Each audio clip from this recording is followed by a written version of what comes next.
Stage 9 of the 40th Dakar Rally was expected to produce an action-packed day of racing as competitors were meant to cross borders for the final time in a 242-kilometer journey from Tepiz in Bolivia to Salta in Argentina. Instead, they got to enjoy a leisurely liaison drive into the third and final host country of this year's race as the stage was cancelled by the organisers. Yeah, it is disappointing, but there must be good reasons for it. The ASO don't cancel stages lightly. You know, you only have one chance at this race a year, so there must be some serious problem somewhere. The stage tomorrow, as far as I can say with information I have had, wasn't so exciting and not so long. It was more easy stage. No, I think nobody will miss it. You know that I would like to sleep a bit because I'm completely exhausted. Last night was 4.5 hours sleep, and this is not enough. When you are 61, this is not enough. So I don't want to say that I'm happy that it's cancelled tomorrow, but yes, I will have a proper night, and also the stress will go a little bit down. I can have a shave. The car can have a little shave and a 100,000 kilometer recalibrate. Yes, no, but no, I think it is good. For me, one rest day is good. Or rest day we must drive, but okay. It's good. It is what it is, you know. If we raced, you know, I wouldn't mind. If we don't race, I mean, you know, you have to do what the organisers think are best. Like I said, you know, at least we got a good starting position for Berlin now, which is a difficult stage, and then Fiambala, which is extremely difficult. So those two stages, the gaps can still be very big. So we just have to try and do our best, and you know, see what happens. Let's recap as to how things stand with the Toyota Gazoo Racing South Africa team with 5 stages to go. Let's pick up from stage 7, which proved to be a dramatic one in South America, the start of the marathon stage. While Toyota Gazoo Racing South Africa's Natsa Latia and Janelle de Villiers finished 2nd and 3rd respectively. The big story was the performance of Stefan Pederhansel, who lost almost 2 hours after being hit with suspension problems, and as a result relinquished the overall lead to teammate Carlos Sainz. I don't know, I see him beside the road, you know, he's working, but I think it's a big technical problem. Just shows you this race, you know, anything can happen, and things can happen so quickly. You really have to be, get to the finish, you know, before you count your chickens. So it's not over until we get there. Stage 8 saw competitors travel almost 500 kilometers from Uyuni to Tepiz in Bolivia. Pederhansel won the stage with Alatia coming in 3rd. De Villiers got stuck early, and he and co-driver Dirk van Zitzewitz lost over 20 minutes before going on to finish the stage in 9th place. We were in the off-road, and it was a little bit in vegetation, and there was a big you know, crack basically in the off-road, and I didn't see it. I saw it at the last minute, but all the tracks sort of went there. And then, you know, I just tried to go and see if I could get through it. We nearly made it, but unfortunately got stuck like that. In the first off-road section, we did hit a hole and really parked our Hilux in a way you should never park a car. Took us almost 20 minutes to get it out there, and with help from some spectators. I'm happy with 3 Hiluxes in the top 5, but the top spot is where we came to be this year. You know, the new Hilux is a big step forward. And we lost time in the dunes that I didn't really want to lose, or the team didn't want to lose. So we were hoping we would go to Bolivia with a few minutes lead, and we ended up going the opposite way. With teams making their way to Salta, drama unfolded on Monday as it was alleged that race leader Carlos Sainz from Peugeot had knocked over a quad biker during the marathon stage.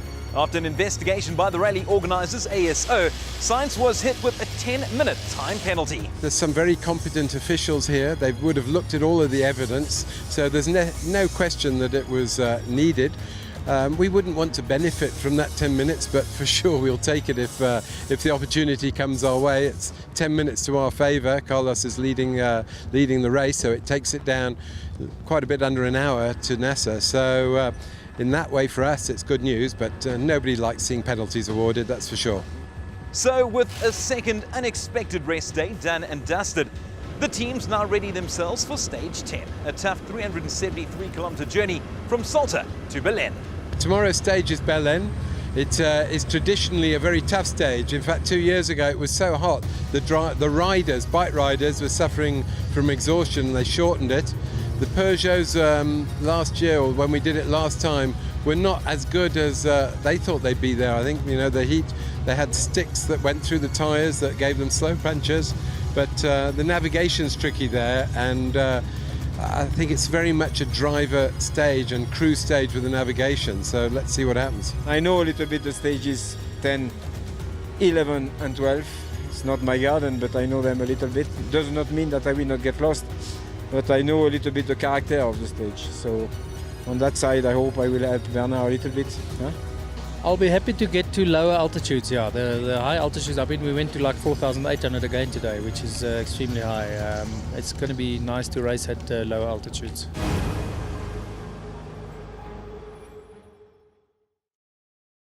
He's the leader of the pack, the captain of the ship, the man who gives direction to Toyota Gazoo Racing South Africa. But who exactly is team principal Glyn Hall? Okay guys, dampers off, let's get to it, quick as you can. My whole life has been involved in motorsport from when I was really 18. When I left school, I went to college on a student apprenticeship with a company Chrysler in the UK, and it was part-time at college, part-time in the factory, and I came across the competitions department back in 1977, I think. And since that time, really, I've never left motorsports. We joined Toyota in 2010, and of course, I've got great guys that, you know, back at work, working with me all the time.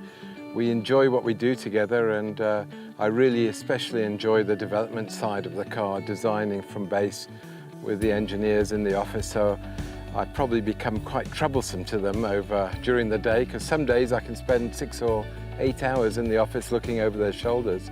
And it'll come to times like just before Dakar when I'll hardly be there at all. I'll be in the factory watching what's happening there. But I love winning, so losing is not easy. And I guess that's where we are in this competitive environment. Anybody who's racing, and Sorrel van der Merwe said a good loser is a constant one, and that always rings a bell in the back of my mind. Toyota Gazoo Racing South Africa has 3 crews in action at Dakar 2018, and Hall has been very impressed by their performances.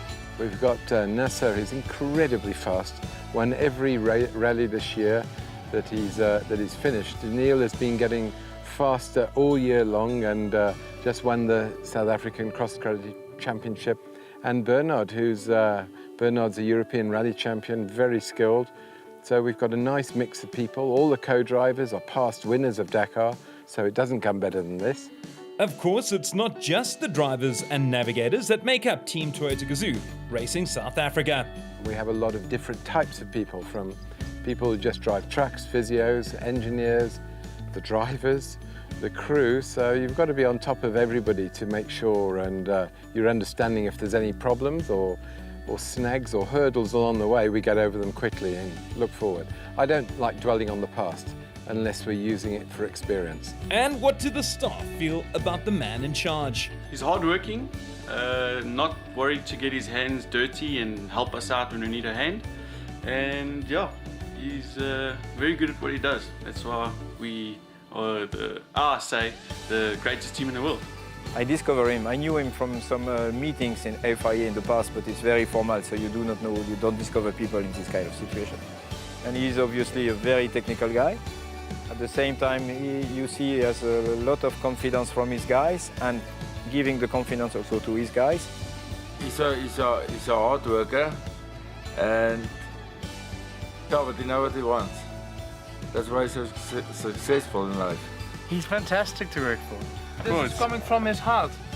Glyn is a hard taskmaster, but he's fair and he makes you work hard. That's for sure. Hall guarantees that his team will do whatever it takes to win Dakar 2018. We're going to do our best to win the Dakar, to bring that missing trophy, but it is the longest, toughest motorsport event in the world. All I can tell you is the team will be pushing like you can't believe, from the truck driver to the physio to the engineers, and of course the crews driving the cars.